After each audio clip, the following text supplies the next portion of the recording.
All right, everyone, welcome back to the Dads Against the Narrative podcast. I'm Jack Nofel, and my co-host is Nate Feathers.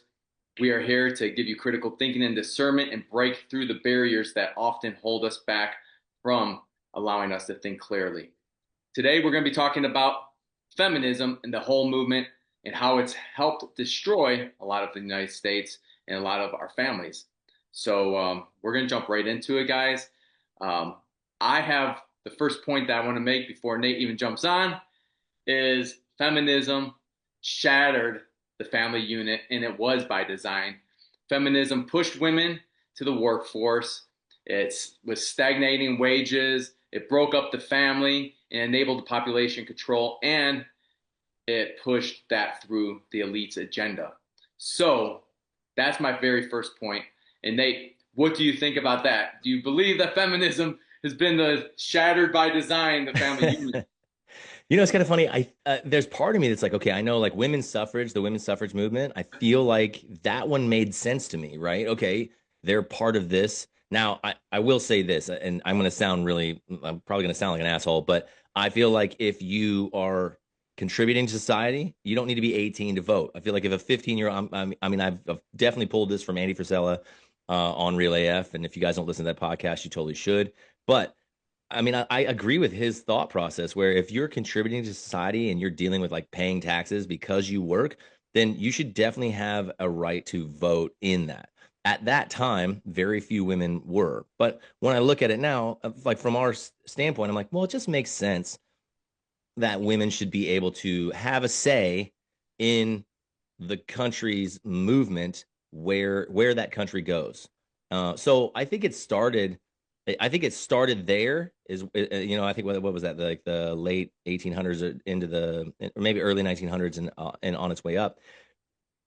But I definitely think that as it got into the 1960s, I think that major women's lib movement was absolutely by design. And I know you'll know more about this, so I leave it on to you to do a lot of this, and I'm gonna react a lot. I do come with a biblical perspective that a lot of people think that the Bible pushes the patriarchy, but my years in ministry as well as growing up in a pastoral home, all of that stuff have given me like fodder to go, oh wait, no, that's not what God was doing. So I have a lot of that we'll get into as well. But I really think that the women's lib movement, if I'm not mistaken, this is why I want to lean on you, was actually started by a man and to get that going. But yeah, I totally agree with you. When I think about women right now and how they like and the family system, as soon as you get mom and dad out of the house because they both have to work, where are the kids going now? And that's your future. Those are the people that are the most open to ideas, and whoever has the kids creates the next generation, creates the next world. And if it's not mom and dad, well then holy shit, like we could be really fucked if you're not careful. And I feel like that's exactly what the plan was. It was by design. So I'd love to hear more of what you're talking about because I do agree. But I know dude, I know you've gotten a lot more depth on this one. All right, I'm going to hit two things. I agree with you 100%, except for on one thing. I'm going to red team you here. Uh, I don't, I've become like this traditional guy in a sense now where I believe family units should be on the same plan and should be almost thinking the same, right? Mm, Like me and my wife, our team, we should be talking daily. We do this debrief, as I told you about AARs. yeah, And I almost feel like each family should only get one vote.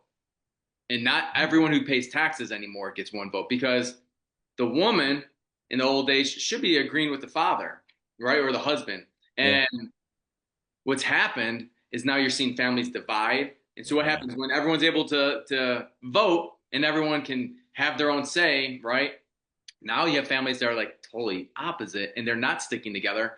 Again, this is part of the push of divorce. And this is mm, part of the push of feminism is interesting. divorce, Yeah, right? yeah, When feminism came in, I think it's in a threefold, right? It was like wave one was what you said. It was like late 1800s, early hmm, 1900s. And that was kind of the suffragette movement. But the whole part with the suffragette movement is like women already were working. The women who wanted to work already had the ability to work. And then when you jump all the way to the 60s to the 80s, the wave two, it's like that turned into a whole like war on men, war yeah, on everyone. It became this yeah, whole like victimhood, toxic masculinity, like all these words that we hear today. That's where it started. And the first wave, though, wasn't. It was just about like getting women's rights to vote. And that's all they were trying to get, women's rights to vote and be able to like go to school, right? Go to college, go to higher education. Yeah. Cool. And that's all. But then when the 60s came in, it was in the late 50s where a man designed the next wave of feminism. And that was the part where it was like, hey, let's do a cultural decay from, and I think some people would say like from art to anarchy, right? It was like you went from this time period where it was like arts and people were connected to just anarchy. Let's separate everyone, separate families, and put mom in the workforce, put dad in the workforce, and take the kids, put them into the public education. But who was the founder of this system? Let's take a guess. Rockefeller. Rockefeller was the man. He was by design the guy who came up with this whole design and said, hey, if we can remove the families, well, then we could put them into my educational system, right? And now I can tax mom, I could tax dad, and then the kids are going to grow up in my educational system where I'm creating worker bees, where they're going to also be taxed by me. I keep power, I keep the money, and I keep them under control. And so for me, that's why the number one point that I was making is the family was shattered by design might be the biggest push. And it wasn't in the wave one, it was really wave two. Mm-hmm. But wave one was just showed them like, hey, women want this, and we could kind of use these women for a different motive. And Yeah. they sure the heck did, right? And so Well, it really and fucked up you the families. exactly. And you also like if you slow roll the the change, right? People, if you just do it little by little, people will, you got to get them to accept one section, like one part, and then you can slow roll the next piece. And if you've got enough patience, then you can in fact do all the things that you're wanting to do just by getting people to agree with you on a small section. Once you take that, now you've conquered that hill, now you can go to the next one. It's either that or it's some kind of major tragedy. And in this situation, it was a slow roll move. Like they just slow rolled the whole deal. That way you could. So I mean, we're already saying it. We're like, well, yeah. I mean, women should have the right to vote. That doesn't make any. That makes total sense. And I think it's also funny. It's like, hey, there's two white guys here, like two white men talking about this, and that's what everybody hates. They're like, oh, it's like, you like white guys. You guys have the most privilege and all that. And I'm sitting here going, yeah, but with that's exactly what guys did. We were like, oh yeah, we should be okay with that. And then once you do that, you take a little bit more. And I think the biggest problem I have with it is what you said, this decay of the family by really, and you said it, but it didn't when you said it, I thought of this. It's like it didn't just take mom and put her in the workforce and dad to pull him over here. It pitted men and women against each other. And honestly, if I'm on opposite sides of some other person outside of my family, that's not really that big of a deal. It's really a big deal when it puts the husband and the wife pitted against each other because nobody wins, and like what you said, if we do this, we can tax the other, we get double the tax, right? And then we can put the kids into Rockefeller school system, which was based off of the Prussian school, the Prussian school system, and their whole point was to create warriors who would just do exactly what they were told.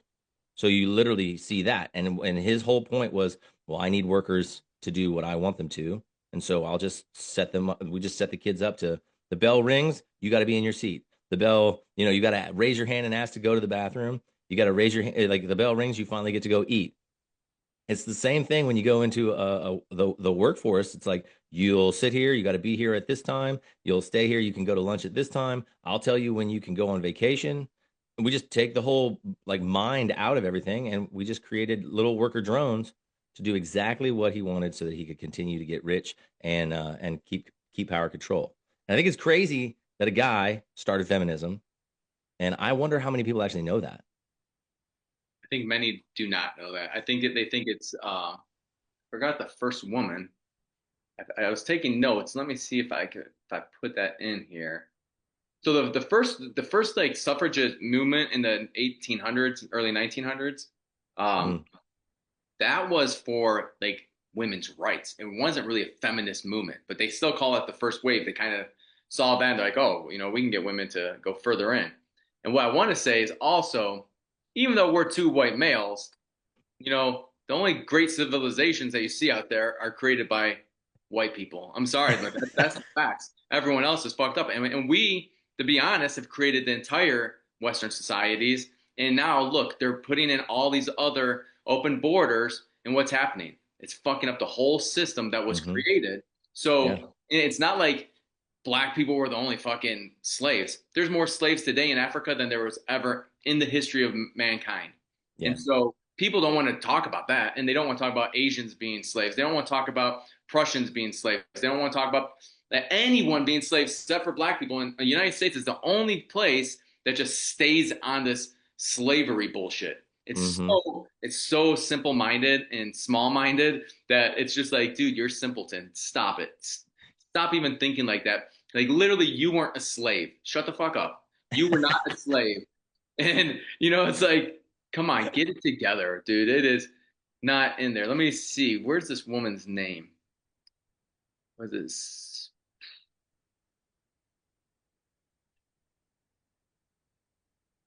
So I'll give you guys Simone some de history. Wait. Beauvoir. Yeah. Go And ahead. she was the one who started that whole cultural shift. And Uh-huh. guess what? She was in the communist circles. And you guys won't believe it. She was a fucking Zionist. There it is. So why would Zionists want to separate everyone? They're still doing it today, right? So it's like it hasn't changed. It's just their playbook has worked. It's worked Yeah. absolutely perfect. I mean, the second point that I was going to make is like that the emasculation through toxic masculinity Mm. narrative. Like, and that was funded by what? Globalists. And it Hmm. led to what? Higher male suicides, lower fertility, and weakened societal defense, right? So, like, our war fighters got worse, our suicides got higher, and women stopped having as many kids. And Hmm. we see that today. So it's like their playbook was perfect. So my point two is this masculinity under siege, right? The war on men. Perfect. These guys planned this out and they knew it would work. And We got kids in here. hey, It's like Daz gets the narrative. I got two rolling in that's what I'm hot. talking about. And so it's important to understand that, like, they may say that we're toxic and this and that, but society cannot run without men, period. And this comes back to the masculine energies that a lot of people are just saying, oh, it's toxic masculinity. No, it's not. It's a man is allowed to be strong. A man is allowed to lead their family, and he should. It's not like he can. He should. He should be the leader. He should be the decision maker. He should be the one protecting them.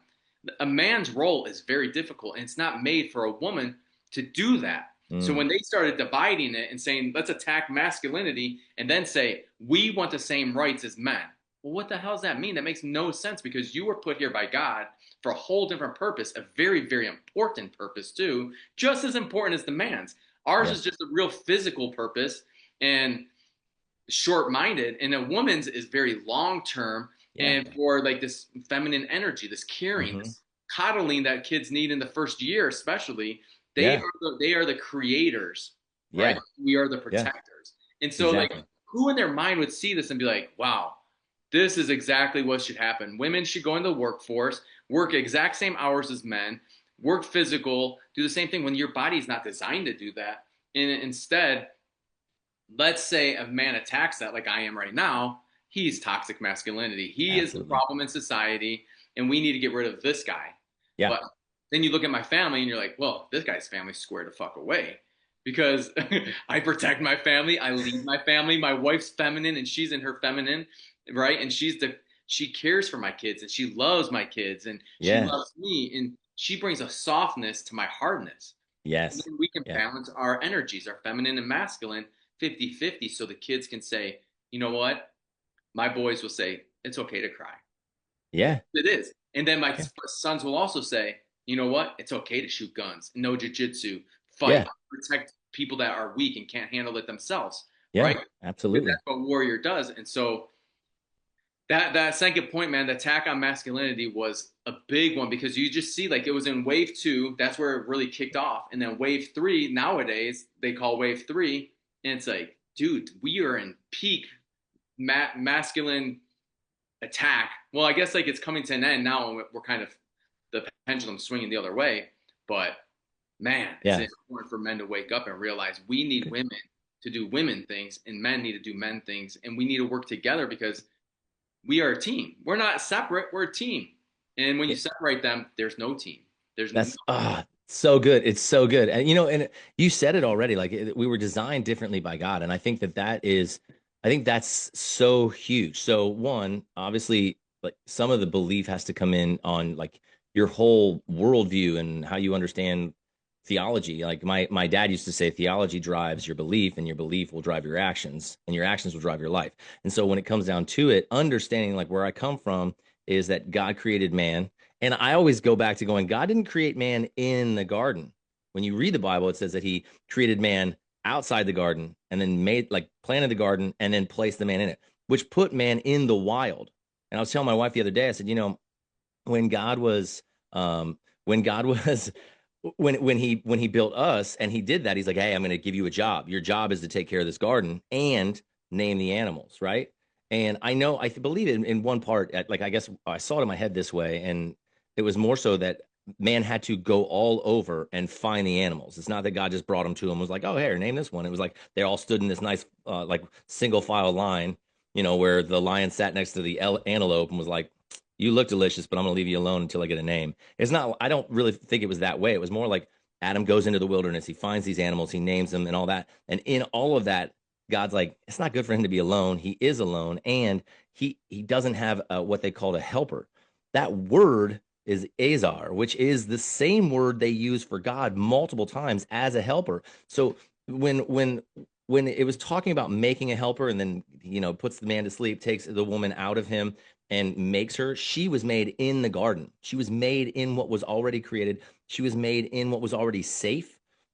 It was like he took man, held all of the masculine, feminine, and when he took the rib out and made Eve, it's like he separated the feminine and masculine to make her do other things.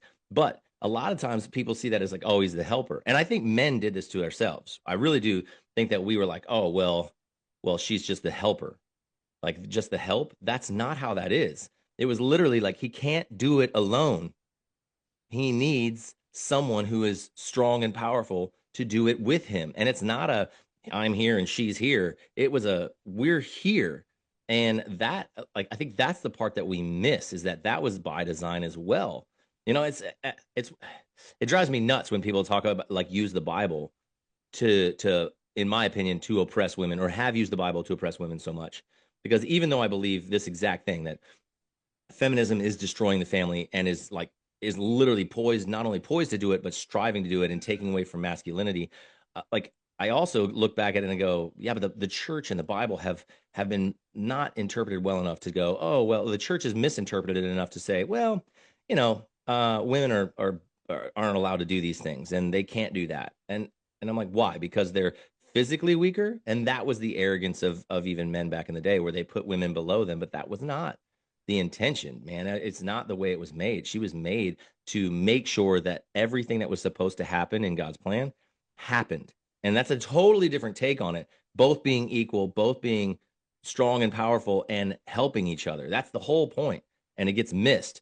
And when men try to effeminate themselves, or they get emasculated by women by just like giving up, and that's what I see. And you tell me what you see as well. But I see men in this whole situation like giving up their masculinity, like, oh well, it's toxic, so I gotta be more effeminate. And so you see that happening all over the place. And of course that's when you see testosterone levels dropping like a stone in water. It's crazy how low they go. And then guys are way more docile. And oh, look at that, it's so much easier to control society when you have docile men who who don't step up and go and don't even have the hormones to actually be more aggressive. It's crazy how much testosterone makes men aggressive, and yet it's dropping so hard that guys, my oldest son is 21. Guys 21 years old like my son have testosterone levels of 60-year-old men just from 25 years ago. That's insane. That's wild. No, and I want to bring up a quick point here that before I get to point three, I only have 4 points. Uh, I was doing my notes last night, so we'll get to them in a second. But what I want to say is when men started accepting different narratives as truth. Mm. I look back in history that when the Vatican pushed out Jesuits, and if you Hmm. guys don't know about Jesuits, this is a rabbit hole that may have started all of this shit in the world today. I mean, Constantine, my bad. Hmm. Hmm. Constantine did some evil, evil shit. And he brought with him Jesuits. That was like the first round of Jesuits coming through, and they just were wiping out people. You had to accept our narrative. I don't care if you're pagan, if what you are going to accept this as truth. And that's it, Hmm. right? I mean, Magellan did the same thing when he was sailing the Yeah. flat Earth, not circumnavigating around Earth. But we'll talk about that another time. Anyway, if you look at what the Jesuits did, they started putting out propaganda, right? They're pushing out Hmm. this propaganda, and men would just be like, yeah, I guess it's true. They're saying it has to be true. In the Vatican, I mean, if you guys don't remember the Renaissance period, before Martin Luther came with his 98 point or 104 points, whatever his 95. 95 95. thesis. Yeah, Hmm. I thought it was in the 90s. And he pinned it to the church door, right? It was like before that happened, what were they doing? The Vatican was so evil. The Jesuits were evil. Anyone who was in this system was just pushing a whole different narrative of like, hey, you need to give us money so we can get your family out of purgatory. Hmm. How often, right? It's like, and then if you want to come to my church, we actually have relics right here, and you could pay us to see the relics, and half of them were fake. We all found out, right? Hmm. Hmm. And Martin Luther called it all out. That's why they were trying to find him and kill him for years in Germany. But Yeah. when you start seeing those narratives and you see how many people were believing things all the way back in the 16th, 15th century, I mean, this isn't the first time. Rome is notorious for all their lies too. Marcus Aurelius wrote about that. So it's Hmm. like you see it's over and over and over, attack, attack, attack for thousands of years. So what are men eventually going to do, especially when this feminist movement just pops off in the late 19th century into the early 20th century, right? They're like, oh, well, the keepers, what do they call them? The keepers, the globalists, whatever you want to call them, they're like, this is a great opportunity. We can actually push it further now. We can push it more. And now we have radios came out, and then we have right TVs come out. Now we can control the whole thing.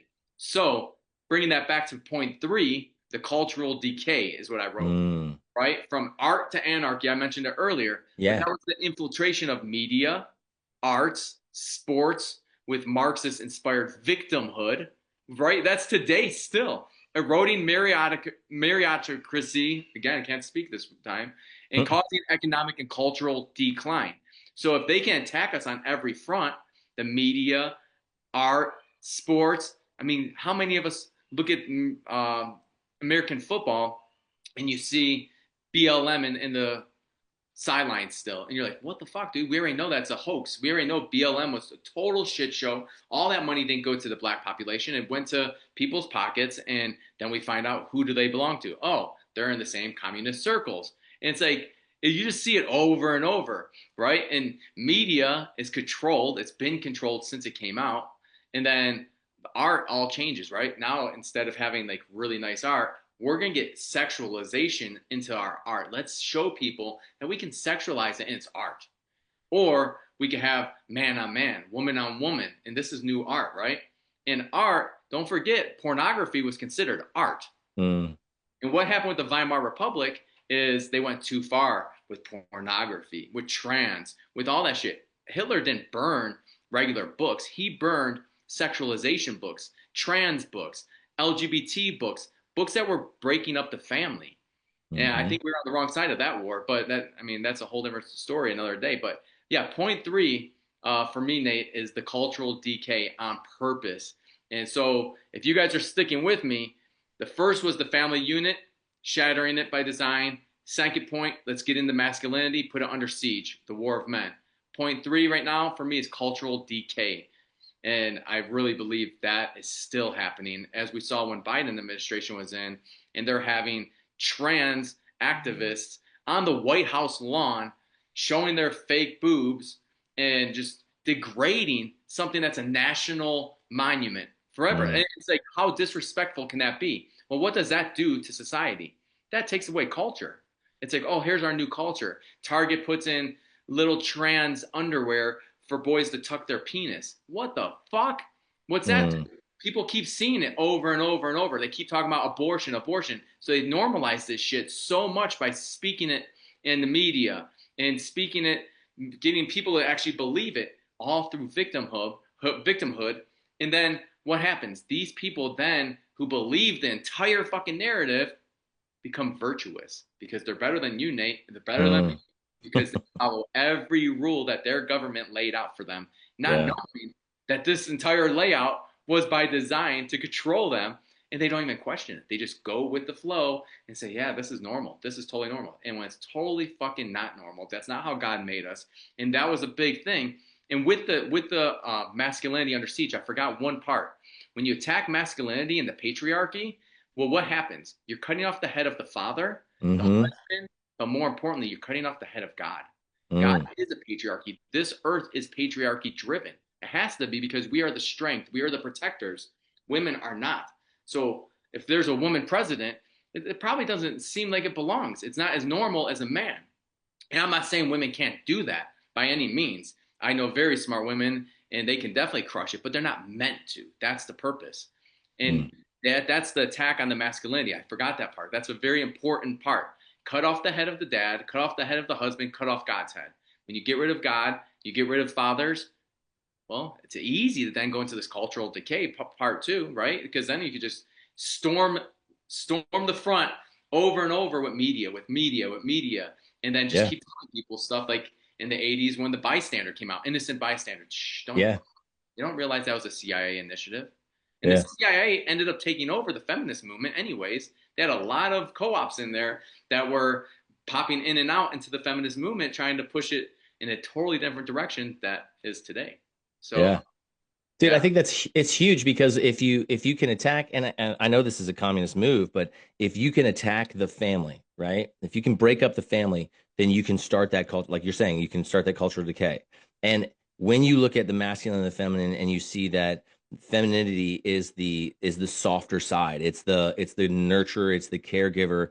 That's just the nature of the feminine. And there's a part of me that wants to say, and guys can do that. Because I mean, if you follow me on Dads Don't Babysit, I talk about not yelling at your kids, which by the way, I'm not fantastic at that. It's frustrating as fuck at times. And so I get frustrated and I do that. So I'm not perfect at it, but I do share that because those are my thoughts on the fact that it's like you don't need to do that. You could try a different way, be more creative. And those things allow you to connect with your kids better. But that is a feminine side of things that we have. Now, the masculine side of that is the protector side, like you said. So if you take away the protection, if you take away the armor, it's a lot easier to kill off something if it doesn't have any armor. And so if you take the armor off, the armor of masculinity and the protection of the fatherhood, now the family is easy prey, easy prey. And it's not one of those things where it's like, oh, they're not overt about this. This is all covert. It's all underneath, making you feel like you have to do that. And that's like you have to follow this. Like you said, they're way more virtuous than me, which I'm totally fine with. Like I'm a I love it. My wife's femininity calls to my masculinity, and she's a very strong woman, which I love. So she is constantly like pushing me to be more masculine, not because she's like, you need to be more masculine. It's her feminine side doing her job, calling me to it, calling me to my job, which I think is a beautiful thing. But in that sense, I find myself going, oh, yeah, I'm the leader. I'm supposed to make decisions, take the hits. I'm the protector. Like if it all falls to shit, it's on me. And I'm made for that. Right. At the same time, that also makes me a very violent man when it comes to protecting my family. Like the stuff that happened at the church this past week. I don't know when we're airing this one, but so it may have been a few weeks ago at this point. But I was at church with three of my children when a church in Michigan was all shot up and the guy drove through and lit it on fire. It was crazy. But I was there. And so I literally turned around last night, texted one of the guys at the church and said, hey, I am happy to be the guy that walks around the kids area to make sure that if anybody comes in there to hurt kids, I can drop them. I'm like, I'm not a violent man until violence is required to put somebody down that wants to hurt my family. And I literally expected to hear him because he's a churchy guy. I literally expected to hear him go, yeah, man, I don't know if we need that kind of energy. But he literally was like, me too, me too. And I'm like, good. Then we're on the same page. I'm happy to be the guy that's there to do that. When you take that away, so easy to just basically control and destroy anything else you want. I mean, when you take fathers out of the home, you literally watch the prison rates rise. You watch teen pregnancy rise. You watch depression rise, anxiety rise. You watch all of this. And what's crazy is this is not a massive smack against single motherhood, but it doesn't happen with single dads either. That's the thing is you have about the same when it's the family unit or a single father. And that doesn't mean that women don't do anything. It just means that the feminine side is the protector or is the softer nurturing side, and a father has to protect more than anything else, so you get the protection when you only have the man in there. But you see that when you take that away, now it's real easy to do anything you want to the women and children. That's why older cultures in war, men fought. I mean, the whole point was to protect the women and children. You see it even on the Titanic. And I know we can get into that one, but even on the Titanic, they're like women and children in the boats. I mean, you wanted the same rights as men. So what are you going to do? Stand on the boat while it goes down? I mean, Right. is that what we're talking about? We're talking about like, oh well, no, how dare you accost my womanhood and I want equal rights. Well, I'll tell you what, you stay on the Titanic, I'll hop off, that's fine. I mean, that's where guys are going now.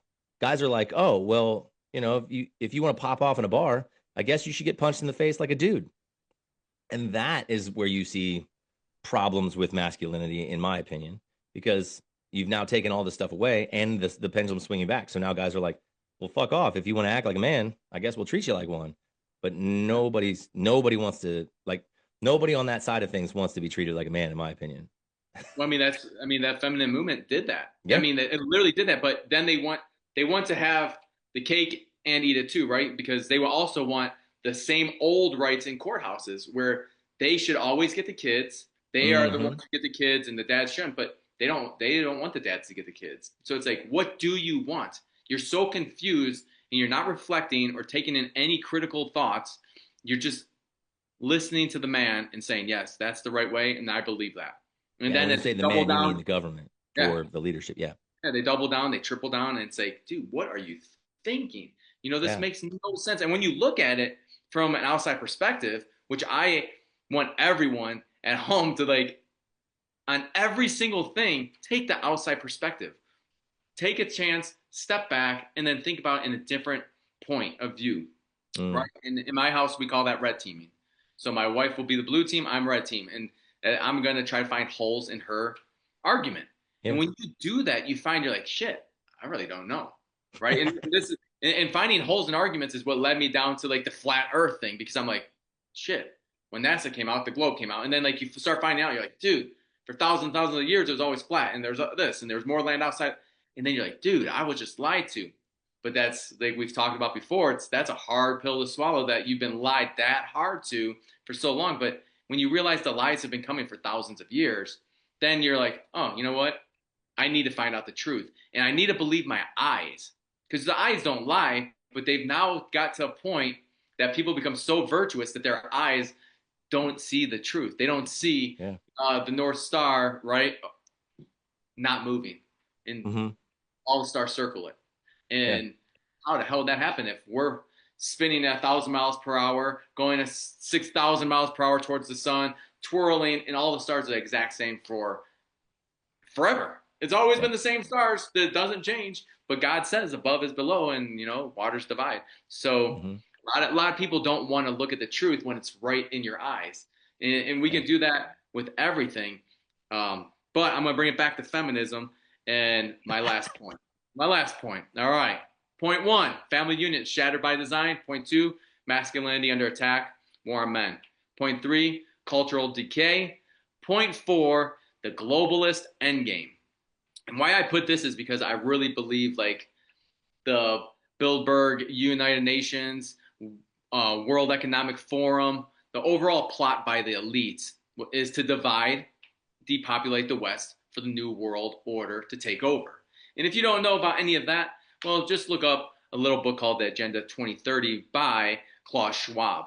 And if you read that, you're going to find out. And this is the problem. People don't want to read these things. Mm. They always come out with their script. It's part of their game. They have to tell the truth through cinema, through media. Somehow they have to tell the truth before it happens.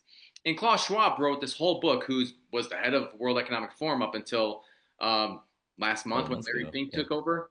And Hmm. if you don't know anything about Larry Fink, he was the CEO of BlackRock and still is one of, I mean, I think they're worth like something $12 trillion. It's insane what they're worth, and they control Hmm. everything, along with Vanguard and what's the I'm forgetting the other one. But the globalists want the West to be taken over. Well, how would we do that? And why would we do that? Well, if you look at who's in charge of the World Economic Forum, it's always the same. It's a Zionist. It's always a Zionist who think that they are God's chosen people. And in the Talmud, what's that thing called? The Their book, Talmud. Talmud. Talmud. That's it. That book. Which, if Woo! you don't know what that is like, so that's rabbinical. So those are rabbinical teachings outside of the Torah and the prophets. So you have the what they call the Hebrew scriptures. The Old Testament is what most Christians call it, the Old Testament, and then you have the New Testament. So if you take out the New Testament, what you have the original Bible for the Hebrews, like for the Hebrews.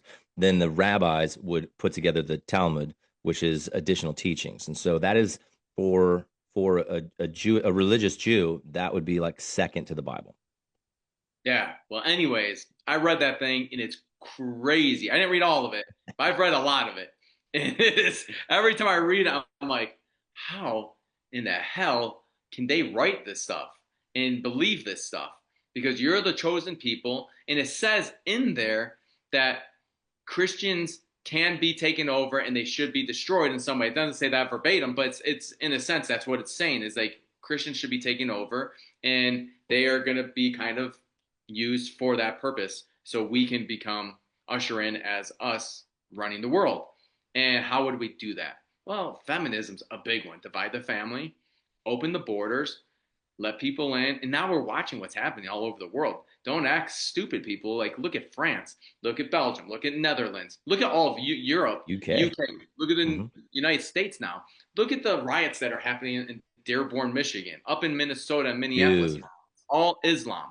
And there's millions and millions, and they're undocumented aliens, right? That's what I'm going to call them because that's exactly what they are. They do Hmm. not belong in the United States. They don't belong here at all. They came in illegally and they should all go to jail and be kicked out. But instead, because these cities are virtuous and they're innocent bystanders, they're just going to allow it to happen. But they don't realize the end state for the globalist is a weak West.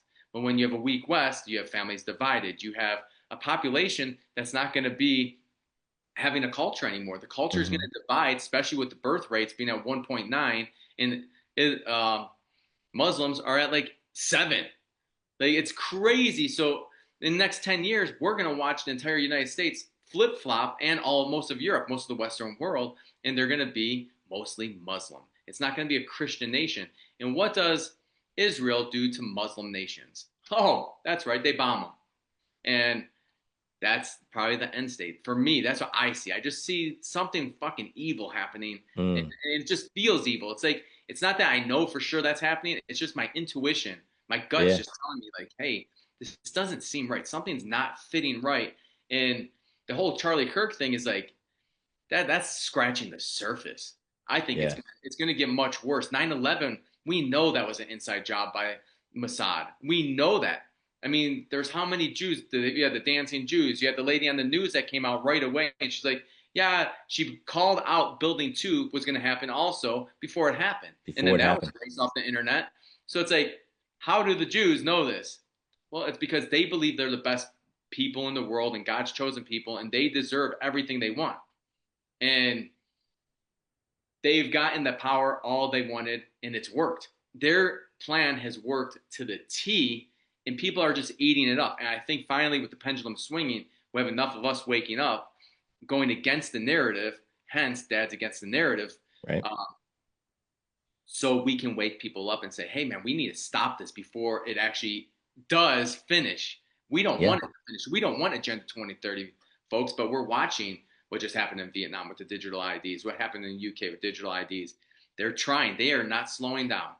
And they're going to Hmm. spray vaccines in the sky. They're going to put it in your food. And it's just, this is all comes from the same part. And a lot of it started with feminism. One little inch, and then the next inch, and the next inch. They don't take it all at once. They tried with COVID, and Mm-hmm. we reeled that back, but they still took a lot because Mm-hmm. the money transferred from the middle class to the wealthy and made us how small. Like, we're just tiny now. We're like middle class is down here with lower class, and then it's Yep. all the powers above. So I truly believe that we need to wake up soon and question every narrative that's coming out and not believe it. And most things that the government say, I won't believe. I don't believe anything they say. If they say it, I go opposite. Right away, I'm like, here we go. And then, just do some research yourself. Don't be lazy. Research these things. Listen to other people. Listen to both sides. I'm Mm. not liberal at all. I'm not conservative. I've always been independent, but I listen to both sides. And to tell you what, the people on the far left are so fucking wacky that it makes no sense that they even have a soul. And that's truly what I believe. I am, Nate. I think they're soulless. I think they're Cabbage Patch Kids and shit. Yeah. So that's what I really think. Those are my 4 points of feminism that really has ruined the world and continues today. And hopefully we can make the wrongs right.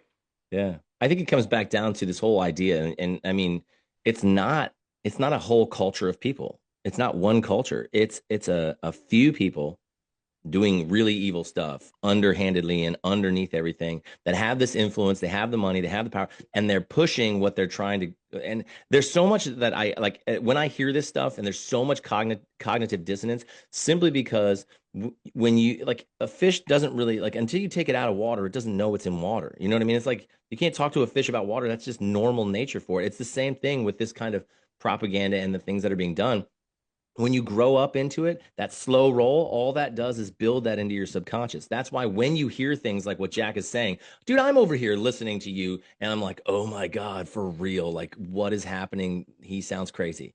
And, but at the same time, the part I want people to get is to actually understand that you don't just hear that and be like, whack job and be done. If you really are willing to go against the narrative, the best move is to go, all right, I can't be sure that that's valid, but I need to do some reading and find out what I can like see on this. And once you start going down that path, that's why we always talk to when we have guests on. That's why we talk to them. What was the point at which you said, all right, something's not like, what was the conspiracy that got you to go, I'm a conspiracy theorist now? That's why we do that, because at some point it just clicks and you're like, all right, I'm going to trust a little bit more in my own intuition. I love that you said that, Jack. It's like, it's my intuition. I'm not saying this is exactly what's going to happen, but my intuition says this. And Jack has done enough research and read enough and is learning enough and is willing to trust his own stuff, trust his own heart to be like, all right, what's going on in here? And what do I need to do to learn more about that? Because you can't, and I love what you said about trusting your eyes. There's a part of me like, don't believe everything you see, don't believe everything you read. Like when I look back on even 9/11, I go, I watched that stuff happen. So it's like you can't really even believe everything you see. You have to trust that thing inside your heart. And I would say, from a scriptural side of things, that is a Holy Spirit God in you going, hey, something's not right here. And trust that enough to start down that path. Because if you're willing to just follow the narrative, you're going to end up being just the sheep that follows the narrative into, to the slaughter. But if you're willing to fight against and rise against, that's the whole point, is become a person who's not afraid to go, something doesn't smell right here, and start talking, standing up, talking. But that takes strength. So when we're talking to you dads, we're saying it takes strength, it takes masculinity, it takes like it's crazy to say that it takes testosterone, but it does. It takes those things for you to be willing to go, I'm gonna be strong and healthy and fit. I'm gonna have a fit mind, so I'm gonna read as much as I can. I mean, let's lull men to sleep with. I'm gonna sound like an asshole, but let's lull men to sleep with sports. I mean, how many guys know every fucking stat there is about 75 different players on football? I couldn't give two shits about football because every time it's on, I'm like, why the fuck are we watching this? And my wife loves it, and my kids like. I want to enjoy things with them, but I'm not gonna lie. Most of the time, I'm like, why would you ever put somebody else's name on your back? Right? Like why would you ever wear somebody else's jersey? That is the weirdest shit to me. And then we sit around all day and watch multiple people. And to the point where now I'm literally watching this, listening to commentators, and I'm like, how do you even have a job? You have a job because people are willing to just be lulled to sleep by this. You just sit here and drone in, and you can go to the water cooler at work and just start talking stats about some guy who does something while you do nothing. Are you fucking kidding me? This is insane. So I know I just bashed football so that can make people hate me or whatever. But I think the same thing about any sport, anytime, anywhere. It's like, why don't you do some shit and not worry about what some guy's doing? It'll never affect your life. Yeah, I I don't know. agree. I agree. It's just one of those 100%. things where that it drives me nuts. And I will say this, and I know we're coming down to time or we're at time, but I want to make sure I share this because so many people. This comes back to that whole down with the patriarchy and saying that this has been set up in your face by scripture, and I just don't agree with that at all. The things that I've seen in the past that I think are God's way of saying I'm for the feminine too is things like when God met Abraham and said, I'm going to make, he changed his name. His name was Abram, which meant like exalted father or something like that. But God said, I'm going to change your name to Abraham, which means I'll make you father of many. That was an interesting thing because his wife Sarai was barren. She couldn't have kids. So she actually laughs about it. She's like, "Yeah, what are you talking about? I'm old and you say I'm going to have kids." He ends up doing it. But he also, and this is the part I always come back to my wife with, he didn't just change Abram's name to Abraham. He changed Sarai's name to Sarah. Now, I think that most people miss this, but this is a huge deal, and it's a big showing on God's view of women and their power, standing alone, but also as an equal. So this whole idea of equal rights is this that Sarai means my princess. She was always connected to her father, and then when she married Abram, she was Abram's princess. But when God changed Abram's name to Abraham, he changed Sarai's name to Sarah, which was just straight up princess or noble lady. And she was no longer under this concept of she was owned by something. And God was saying in those moments, I change everything. The way the culture is, I change it to make it something new. And I'm making sure that women know they are as important. Even if the role is different, you're not a man. Don't try to be one. Be the woman that you are. And I think that's where feminism is getting things so wrong. They're actually not for women. They're not for women at all. And so as we're leading this and talking to men about growing up in your masculinity and becoming stronger, I would say the same thing to women. Be in your feminine because that's how you're made. Stop trying to be a man. You're not one. And like not let the man be the man. Men be men. Women be women. You're made for it. Absolutely. And guys, with that being said, I just want to say, Nate, that was perfect. That was perfect. That was absolutely right on. And enough is enough. And men, we need to have the courage to grow. We need to have the courage to look at the other side. We need to have the courage to learn, grow together. And what Nate said earlier was we need to rise up. And I truly believe, dads, we need to rise up together as fathers. Even if you're on the other side from me, we are on the same team. It's not left versus right, it's up versus down. And we need to find common ground and just help each other grow. And we need to have conversations that are going to move this forward so we can bring our real culture back, not let 2030 agenda take over and Yeah. hurt us and harm our families, because that's what all fathers want. We want to protect our kids. And I know that. I know intuitively fathers want to protect their families. And the only way to do that is to stand up, speak out, and rise up against the narrative. Thank you guys for tuning in today. Comment below your thoughts on feminism. Was my 4 points off or were they not off? Let me know. And How crazy are we? yeah, right. Comment, share, and thank you for being here as always. Dad's against the narrative. Thank you. See you guys.